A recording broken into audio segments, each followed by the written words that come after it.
နင်္ဂနွေနေ့များတွင်မူအကိုချမ်းအေးသည်ဖေဖေနှင့်မြို့ပြင်ခြံသို့လိုက်သွားသည်ခြံထဲတွင်အပင်များဆေးဖြန်းမှုမြေစာကျွေးဖို့ဖေဖေကိုသူအကြံဉာဏ်ပေးတတ်ပါသည်ကြံချိန်များတွင်သူရုံးအလုံးနှင့်သူရှုပ်၍နေတတ်လေသည်ကျမသည်ဘယ်လိုပင်အလုံးများကျမ၏အဖော်တရက်ပင်ကြီးအောက်သို့ညနေတိုင်းလိုပြေးသွားပါသည်ဤတစ်ပင်ကြီးအောက်သို့ရောက်လျင်အတကိုလွမ်းသောစိတ်မှာပြည်သလိုရှိသွားတတ်၏နောက်နှစ်မိုးတွင်အတသည်ကျမစီစာတစ်စောင်ရေးပို့လိုက်သည်သူစာထဲတွင်သူသားလေးမွေးကြောင်းပါလာသည်မိသက်ရေသားလေးမျက်နှာကိုမြင်ရတော့ဝမ်းသာတဲ့စိတ်ဟာဘယ်လိုလဲလို့ဖော်မပြတတ်ပါဘူးဒါပေမဲ့လည်းအဲ့ဒီဝမ်းသာစိတ်ဟာမင်းမျက်နှာကိုမြင်ရလို့ပျော်ရွှင်သွားတဲ့စိတ်မျိုးနဲ့မတူဘူးဆိုတာတော့အတားသိတယ်တရက်ပင်အောက်မှာဒိုးနှစ်ယောက်ရဲ့ပျော်ရွှင်ခဲ့တဲ့အချိန်တွေဟာလွတ်လပ်ခြင်းဆိုတဲ့အရာသာပါနေလေတော့ရှင်ထဲမှာကိုညူးပြန်ပြီးပေါ့ပေးတာပေါ့ဒါပေမဲ့ဒိုးနှစ်ယောက်ဟာလှုပ်ကိုလည်းကြေပွန်အောင်လှုပ်ပေးခဲ့တယ်ကျန်တဲ့တို့ကိုယ်ပိုင်အချိန်လေးကိုတို့လွတ်လပ်သုံးခဲ့ရတာကလားခုတော့သားလေးကိုမြင်ရလင်ကိုမြင်ရတဲ့ပျော်ရွှင်မှုဟာအင်မတန်သာယာပါတယ်ဆိုပေမဲ့တာဝန်ဆိုတဲ့အနောင်အဖွဲ့ကအချိန်ပြည့်ရင်ကိုတစ်ဖက်လေးစေတော့တယ်ရန်ကုန်ရဲ့ကဘာကတော့မြောင်းများကဒုချန်တွေကကဘာနဲ့တခြားစီပဲချမ်းမြေ့ရှင်လန်းပါစေမင်းရဲ့အတာကျမသည်သူ့စာကိုရင်မှာပိုက်ထား၏အိမ်တော်တစ်ခုဆိုသည့်အကြောင်းကိုအတူဆုံးအရှင်းဆုံးနဲ့သူ့စာတွင်ဖော်ပြလိုက်ပါသည်အနောက်တွင်မိုးသားများသည်ညိုမောင်၍တက်လာကြပြန်သည်မိုးသည်မိုးပေါင်များရွာကြလာကြသည်ကိုကြည်ရသည်မှာကျမပျော်ရွှင်တော်လဲပြိုမတက်ညိုမောင်လာသောမိုးသားတို့ကို၎င်းချစ်ချုံသောမိုးတံကို၎င်းကျမမကြားခြင်းပေမိုးသားများကြားတွင်ရွှေဘိုးမြင်စာများနှင့်တူသောညနေနေကြီးမှာပျောက်၍သွားတော့သည်တက်မိုးရတော့မဲအိမ်ထဲမဝင်သေးဘူးလားအကိုချမ်းရည်သည်ဘယ်ကရောက်လာသည်မသိပေကျမရှိခုံတန်းတွင်ဝင်ထိုင်ရင်းမေးလိုက်၏မိုးပွားတွေကြလာမှပဲဝင်တော့မယ်ခုတော့ရွာမှမရွာသေးပဲအုံယုံသာအုံနေတယ်သူသည်နောက်သို့တစ်ချက်လှည့်ကြည့်လိုက်၏ဥတို့တော်တို့ကအိမ်ထဲမှာလားဟုတ်တယ်မိုးရွာမယ်ထင်လို့ဖေဖေလဲလမ်းမလျှောက်ဘူးအကိုချမ်းရေးလဲရုံးကစောကြီးဆင်းတာကျူတို့အိမ်ဝင်နေတာနဲ့ကျူတို့အိမ်ထိုစကလုံးမှာကျမနှလုံးသားကိုလှုပ်ရှားသွားစေပါသည်ရုတ်တရက်ပြက်တလို့ဖြစ်သွားသောကျမမျက်နှာကိုပြင်လိုက်၏ဟိုစနေနေ့ညကအကိုနဲ့အဲ့ဒီကျူတို့အဖေကြီးနဲ့ကလပ်မှာစကားလက်ဆောင်ကြားမိကြတယ်အကိုကတက်တို့ဖေဖေနဲ့ပေါင်းပြီးမြောင်းမြဘက်မှာဂုံလျှော်တွေစိုက်ဖို့သူ့ကိုပြောပြတယ်အဲ့ဒီနေ့ကသူကဒီနေ့ရုံးစင်းသူ့အိမ်ဝင်ခဲ့ပါအောင်ဆိုတာနဲ့ဝင်စကားပြောနေတာနောက်ကျသွားတယ်အော်ကျမကဒါပင်ပြန်ပြောမိပါသည်သူသမီးကျူဆိုတာဒီတစ်ခါအကိုချမ်းရေးပထမဆုံးမြင်မှုတာပဲစနေနေ့ကျရင်သူတို့အိမ်မှာညစာထမင်းလာစားဖို့သူတို့အမေကထမင်းစားဖိတ်လိုက်တယ်ကျမရင်ထဲတွင်ငိုခြင်းတလို့အားငယ်တလို့ဖြစ်လာပါသည်ကျမမျက်နှာတွင်ထိုအမူအရာများပေါ်မလာအောင်ကျမထိမ့်သိမ်းထားလိုက်ရ၏အဲ့ဒီကျူကတော်တော်ချောတာပဲနော်ဟုတ်ကဲ့သူကချောလဲချောပါတယ်တိတ်လဲမိမပြီးသားတယ်ပြီးတော့လေကျမအတန်မှာတိမ်ဝင်သွားတော့ကြောင့်စကားကိုရပ်ထားလိုက်၏ပြီးတော့လေဘာဖြစ်လဲတက်ရဲ့ဆက်ပါအောင်စကားဆက်ပြောရမည်ကိုအလိုလိုဝမ်းနေလာသည်စိတ်ကိုမနှဲထိန်ရ၏ကြော်ထမင်းချက်တာတိတ်ကောင်းတာပဲလို့အကိုအေးဟိုနေ့ကျရင်ထမင်းစားလို့တိတ်ငြိမ်မှာပဲကျမသည်အပြိုနဲ့တူအောင်စကားကိုတိတ်တီးထိန်ကပြောလိုက်ပါသည်အဲ့ဒီနေ့ကျတက်လဲလိုက်ခင်နော်မလိုက်ချင်ပါဘူးဘာဖြစ်လို့ဟုသူကနှစ်ဖူးကလေးထုကမေးလိုက်၏တက်အဖို့ညနေဆိုတဲ့အချိန်လေးဟာတိတ်အဖို့တန်တာပဲအဲ့ဒီညနေကိုတက်ဒီတရက်ပင်အောက်မှာပဲကုန်ကျင်တယ်အပြင်ကိုမသွားချင်ဘူးအကိုချမ်းရေးကပြုံး၍ကျမကိုကြည်မြဲကြည့်အကိုချမ်းရေးလည်းသတိထားမိပါတယ်တက်ဟာညနေတိုင်းလိုဒီတစ်ပင်အောက်မှာတွေ့ရတာပဲဒီတစ်ပင်ကြီးအောက်မှာတက်ဘဝအတွက်ထူးထူးခြားခြားဘာများဖြစ်ခဲ့လို့လဲဟု သူကတိလိုဟန်နဲ့မေး၏ဘာမှမဖြစ်ခဲ့လို့ပေါ့ကျမက88ဆက်ဖြေ၏ဟင်ယူမလေးသူကလောင်တယ်လို့ရေတော့၏အကိုကအဟုတ်အောင်မေ့လို့နားထောင်နေပါတယ်အဟုတ်ပြောတာပဲအကိုရဲ့ဒီနေရာလေးကိုပြေးလာရတာလွတ်လပ်ပြီးမြူးပြန်နေရတယ်လို့ပဲတက်မှာအတားဆိုတဲ့တငယ်ချင်းတစ်ယောက်ရှိတယ်ကျမကကျမရင်ခွင်တွင်ကတ်ထားသောစာကလေးကိုထောင်ပြလိုက်၏အဲ့ဒီစာပေးလိုက်တဲ့သူပေါ့အခုလင်ယူသွားပြီဒီတည့်ပင်ကြီးအောက်မှာအတားနဲ့တက်မြဲစော့တာပဲခုသူ့စီကစာလာတယ်လင်ယူရတာပျော်စရာတော့ကောင်းတယ်ပေါ့ဒီတည့်ပင်ကြီးအောက်မှာတက်နဲ့အတူနေခဲ့ရတဲ့လွတ်လပ်ခြင်းမျိုးတော့မဟုတ်ဘူးလို့သူကပြောတယ်အကိုချမ်းအေးကခေါင်းလေးညိတ်ခါကျမကိုစူးစိုက်ကြည့်စိတ်ရတာဆိုတာဘယ်လိုပြောရမှန်းလည်းမသိဘူးအကိုချမ်းအေးကခန်းစားတတ်တာတခြားရတာတစ်မျိုးဖြစ်ချင်ဖြစ်နေမှာဆိုတော့တက်လဲအတိတ်ပဲပုံလွင်အောင်မပြောတတ်ဘူးသူကဆေးရန်ကြီးကိုပြန်ကြိုက်လိုက်ရင်ကျမမျက်နှာကိုစူးစိုက်စိတ်ကြည့်ဒီလိုကြည့်ခံရတော့လဲကျမရင်ထဲတွင်လှုပ်ရှားသွားပြန်ပါသည်တက်မေမေကတက်အကြောင်းကိုပြောပြသလောက်တော့အင်မတန်စောတဲ့ကလေးမှာပဲခုတောင်ကလေးစိတ်ကတချီမပြောက်သေးဘူးဆိုတဲ့ဒါကြောင့်သူတက်ကိုတာဝန်အများကြီးပေးထားတယ်လို့ပြောတယ်တက်စကားပြောတာကြည့်ရတော့ကလေးတယောက်နဲ့မတူတော့ပါဘူးကျမသည်မျက်စိလွဲကမိုးသားများကိုကြည့်နေမိ၏ဟုတ်ကဲ့ကျမအခုတော့အပြိုဖြစ်လာပါပြီကျမသည်ထိုစကလုံးကိုရုတ်တရက်ထွက်သွားပြီးမှအတော်ရှက်သွားပါသည်ထိုစကလုံးကိုမသုံးသင့်သည်ကိုနောက်မှသတိရ၏ဒီလိုပါလေအသက်20ဆိုတော့လဲတက်ကမငယ်တော့ဘူးဒီတော့လဲအနေအထိုင်ဆင်ကျင်လာရတာပါလို့တက်ပြောတာပါကျမသည်ဘသူကမှဘာမှမတောင်းဆိုပဲကျမစကားကိုကျမဖြေရှင်းနေမိသည်ဒီတစ်ပင်အောက်တက်လာနေတာကိုအကိုအေးကမကြိုက်လို့လားမဟုတ်ပါဘူးအကိုအေးကညနေဆိုတက်ဒီတစ်ပင်ရိပ်အောက်ကိုပြေးလာတယ်လို့ထူးခြားလို့မေးတာပါလူတစ်ယောက်မှာတော့အရသာခံတတ်တာတစ်မျိုးစီရှိတာပေါ့လေလောက်တောင်ဝန်ကြီးတွေကိုတနေ့လုံးခြေပေါ်အောင်လုပ်ပြီးရင်အကိုအေးတို့တောင်အုံနောက်ရှင်းဖို့ကိုကြိုက်တာတခုကိုလုပ်တာပဲအကိုကတင်းနဲ့ရိုက်လို့ရရင်ရှင်နဲ့ပေါ့သွားတယ်တက်တို့ဖေကဖះရှိခိုးလိုက်ရရင်အုံနောက်ရှင်းသွားတယ်တက်ကဒီတစ်ပင်အောက်လာလိုက်ရရင်ရှင်ထဲမှာပျော်သွားတယ်ဒါဟာကိုပိုင်ချင်းလေးကိုကိုဘာသာသုံးတာပဲအကိုတို့တွေဟာ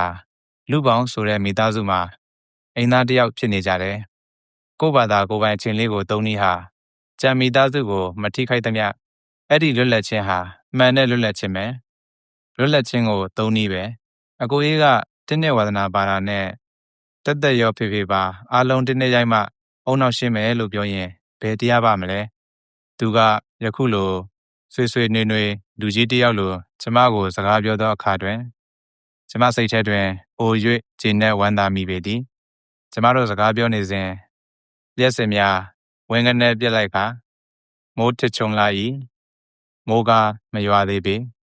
ကျမသည်အနှဲငယ်လန့်သည်ကလွဲ၍တုံလုံးတိတ်မဖြစ်ပါမိုးရွာတဲ့ညနေဆိုတက်အိမ်ထဲမှာပြင်းနေမှာပေါ့မိုးရွာတာကိုတက်မပြင်းပါဘူးမိုးဟာတဲရွာလာရင်စိတ်ထဲမှာပြောသလိုပဲမိုးရေတန်းကြီးတွေဟာလှတယ်နော်ဟိုမိုးသားတွေအုံမိုင်းပြီးအခုလိုထစ်ချုံနေတာကိုတော့တက်တိတ်စိတ်တက်တာပဲဟုတ်ပါရဲ့တက်ရဲ့ချင်းချောက်နေတာနဲ့တိတ်တူတာပဲနော်သူဒီလဲအနောက်ဘက်ကိုမျောကြည့်ကပြောလိုက်သည်ကျမလိုပင်စိတ်မနစ်မြို့ဟန်ရှိပေသည်ဒါပေမဲ့တော့ကြာဆောင်းဦးပေါက်လာမှာပဲကွယ်ဆောင်းဦးပေါက်ရင်ညနေတိုင်းကြာအကိုအေးနဲ့တူတူလမ်းလျှောက်ထွက်ပေါ့ဒီတော့လဲမင်းအဖို့တိတ်ပြင်းစရာမရှိတော့ပါဘူးဟုတ်လားမိုးတွေရွာလာကနီးပြီ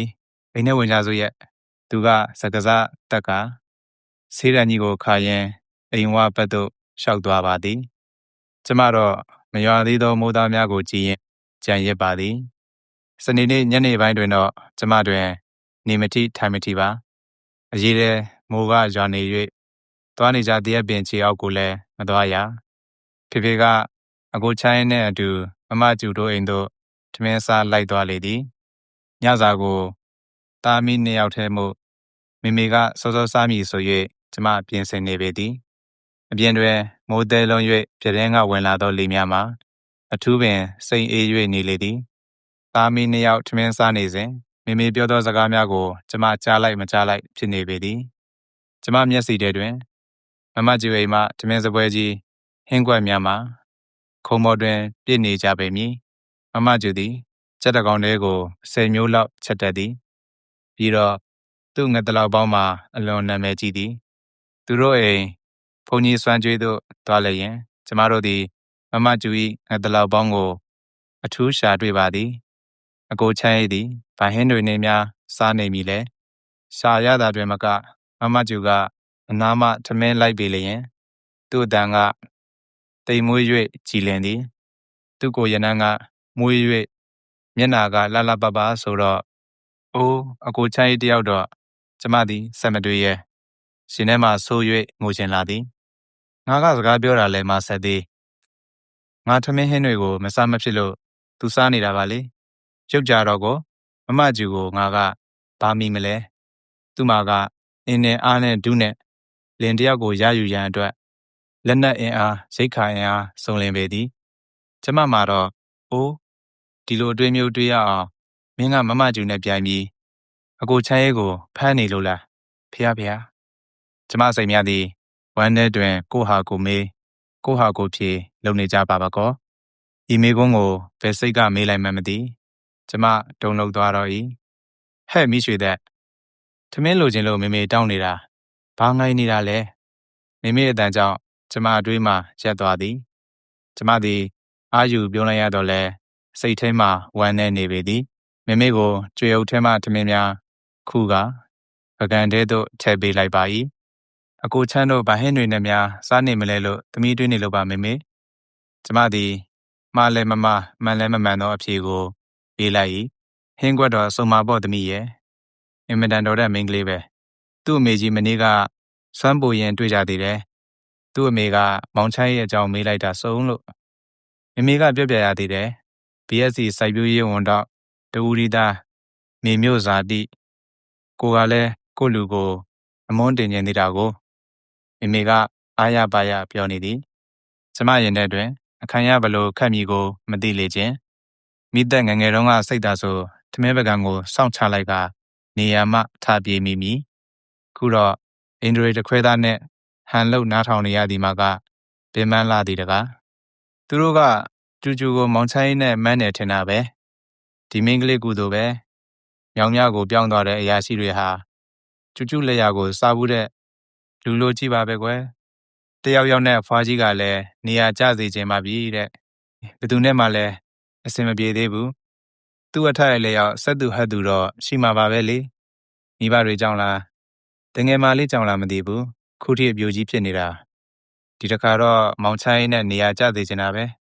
မေမေသူများသမီးအကြောင်းကြီးပြောနေမေမေသမီးစိတ်ထဲဘာတွေဖြစ်နေတယ်ဆိုတာမေမေမသိဘူးနော်ကျမသည်ဒီလိုပင်အော်ဟစ်၍ပြောလိုက်ချင်ပါသည်မေမေစကားကိုဆက်၍နားမထောင်လို့တော့ပါပဲချက်ချင်းပင်ထမင်းတော်လိုက်ကလက်ဆေးလိုက်၏ထမင်းစပွဲတင်းစရာရှိသေး၍သာအနားတွင်ရက်နေရလေသည်ဘယ်နဲ့လဲတော်ပြီလားငပိရေဂျိုလေးကမွေးမွေးနဲ့မေမေဖြင့်ဒညင်းသီးစားစိန်ကျွတ်ကျွတ်လေးနဲ့မြိန်လိုက်တာမေမေသာမွေးနေတိလားကျမသည်စိတ်ထဲမှမေမေကိုပြန်ပြောနေမိ၏ညနေဆောင်၍အတော်မောင်လာမှဖေဖေနှင့်အကိုချမ်းရေးပြန်လာပါသည်မိုးအနှဲငယ်ထိလာသောလုံကြီးများကိုလဲရန်ကျမသည်ဖေဖေအတွက်ကောအကိုချမ်းရေးအတွက်ကောထုတ်ပေးရလေသည်အကိုချမ်းရေးအတွက်လုံကြီးကိုအပေါ်တက်ယူပြီးမှကျမအကိုနာကတ်သွားမိပါသည်ဒီမှာလုံကြီးလဲဖို့ယူလာခဲ့တယ်အကိုအေးတော့နရတိဟပတိဖြစ်လာခဲ့ပြီပေါ့လေကျမသည်ဟန်နဲ့ဗန်နဲ့အပြိုကိုက်တွေဘာတွေလုံမနေတော့ပဲညတော့ကအတန်မျိုးမျက်နှာပေးမျိုးနဲ့ခါထောက်ခါရန်တွေ့တယ်လို့မေးလိုက်၏အကိုအေးကလည်းကလေးငယ်တယောက်ကိုကြည်နီးမျိုးကျမကိုကြည့်ကရေမောလာရင်ဘယ်နဲ့နရတိဟပတိဖြစ်လာရမှာလဲဟဟုဆို၏နရတိဟပတိထမင်းတစ်ခါစားရင်ဟင်းကွက်300စားတယ်မဟုတ်လားခုလဲမမကျူကဟင်းတွေမျိုးစုံအောင်စပွဲကုန်ပြေးကျွေးလိုက်တော့အကိုနရတိဟပတိဖြစ်လာပြီလားလို့တသက်ကမေးတာဩအေးဟေးနရတိဟပတိဖြစ်လူနီနီဟင်းကွက်တွေကတော့စုံပါပဲသူသည်သူစေးတန်ကြီးကိုဆွဲက ကန်းသို့ထွက်သွားပါသည်ဧကန်းတွင်ဖေဖေနှင့်မေမေရှိပါသည်ကျမသည်နောက်မှလိုက်တော့ကရေဒီယိုနားတွင်ထိုင်လိုက်၏တော်ရေးမိသက်ကမင်းနေတယ်ကျွန်တော်ကိုနရတိဟာပတိဖြစ်လာပြီလားတဲ့ကျူကဟင်းခွက်300နဲ့ကျွေးလွတ်လိုက်သလားတဲ့ဖေဖေနှင့်မေမေမှာဟက်ပက်ရဲကြသည်သူတို့ကတော့ရင်နိုင်ကြလေခြင်းမိသက်ကသူတို့မြောင်းမြသူတွေထမင်းချက်ဟင်းချက်လက်ရဘလောက်ကောင်းတယ်ဆိုတာကြွားနေတယ်တော်အကိုချမ်းရေးသည်တမင်များပြောနေလေသလားဟုတ်ပါလိမ့်မယ်အားကြီးဟုတ်လိမ့်မယ်စိတ်ပြက်လို့မေးနေတာသိလားဟုစိတ်ထဲကပြန်ပြောမိ၏ကျမသည်ဤစစ်ပွဲတွင်အားနည်းသူဖြစ်ရုံမကစစ်အေးအုံဘုံတိုက်ပွဲကိုဝမ်းတဲတွင်ကိုဖြစ်နေရသောကြောင့်အခမ်းရခလပေသည်ကျူတို့ကတော့ဆိုစရာမရှိပါဘူးကွယ်ဖေဖေကမမကျူချီမုန်ကန်ထုတ်ပြန်လေပြီသူကဇာတို့ပန်းတို့လည်းအတော်တယ်နော်ကလထိုင်မိတဲ့ဖုံကိုအုပ်ထားတဲ့မိအောင်အစွပ်ပေါ်ကနင်းစီပန်းဟာတကယ်နင်းစီလို့ဖက်လေးတွေဖောင်းကြွနေတာပဲသူ့မေမေကပြောတယ်အဲ့ဒါကျူလက်ရတွေကြည့်ပဲတဲ့အကိုကြီးကမမကျူလက်မှုပညာကိုချီးမွမ်းပြန်လေသည်တော်ပေပြီဤစကားဝိုင်းတွင်ဆက်နာထောင်နေလျင်ကျမသည်ကြာရှည်စွာအိန္ဒြေတံပတလားတို့ကိုထိမ့်သိမ်းထားနိုင်လိမ့်မည်မဟုတ်ငိုခြင်းကိုငိုလျင်လဲတခုခုတော့ကွာကန့်လန့်ပြောမိပေတော့မည်ဘသူကိုမှပင်နှုတ်မဆက်ပဲနေရာမှထကာအိတ်ခမ်းသို့ဝင်ခဲ့ပါသည်မိုးပတ်နေမှန်းသိတော့လဲပြတင်းကိုမပိတ်မြေကိုလည်းမဖွင့်အပြင်မှလေအေးကိုလွတ်လပ်ယူခြင်းသည်ရှင်ထဲမှာတင်းကြပ်ဖြစ်နေသည်များကိုပွင့်လင်းသွားစေခြင်းပါသည်ဂရင်မော်တွင်လဲကပြတင်းရှိရာသို့မျက်နာမူလိုက်၏ပြတင်းအပြင်တွင်လျက်ပန်းများလက်နေကြသည်ယခုလိုငြိမ်သက်အိတ်နေလိုက်သောအခါမျက်ရည်များစိတ်ငါတွန်ကြလာပါတော့သည်တစ်သက်လုံးပွင့်လင်းပါသည်ကျွတ်ဆက်ပါသည်ဆိုသောမိရွှေသက်အချစ်အတွက်နှင့်ပထမဆုံးမျက်ရည်ကျရလေပြီတကား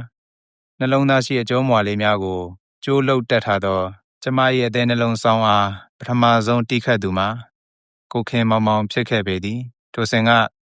ရေပြစ်သိမ်မွေသောအချစ်ဂီတတန်သည်မပေါ်လာခဲ့ယခုတော့အလိုအလျောက်ဤဆောင်းကောင်းမှသိမ်မွေသောဂီတတန်လိုင်းတို့မြူးကြွပေါ်ထွက်လာပါကောပစ္စုံနှမင်းသည်သူဆောင်းကြိုးကိုရိုက်နှိုးလိုက်သောအခါဖြိုးကြွနေသောငွေပွင့်ငွေပန်းများမြေပေါ်သို့တွန်ကျလာ၏သူ၏မိုးပန်းများတွန်ကျဲတော်မူကိုလျက်ပန်းတွေတို့လက်သောအခါလူသားတို့သိကြရပါသည်